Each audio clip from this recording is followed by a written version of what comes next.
ఇదిగోండి గ్యాస్ దగ్గరికి వచ్చేసాము. బాండిలో నూనె పోసుకున్నాను, గ్యాస్ వెలిగించుకున్నాను. వేడెక్కుతుంది, చిన్నగా వేసేసుకుందాం. గ్యాస్ ఫుల్ మీదే ఉంచుకోండి చక్కగా.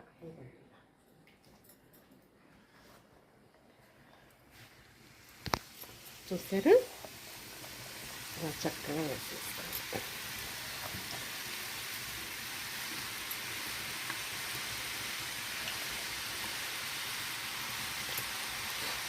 అయ్యే విడిపోతాయండి, మనం అలా వేసినా చక్కగా అయ్యే విడిపోతాయి అన్నమాట. పిల్లలకి చిటికలో తయారు చేసేదానండి. రామయ్య తండ్రి గాయత్రి వాళ్ళు చిన్నప్పుడు డబ్బాకి పోసేదాన్ని. చక్కగా పోస్తే స్కూల్ నుంచైనా కాలేజీ నుంచైనా రాగానే చక్కగా తినేవాళ్ళు.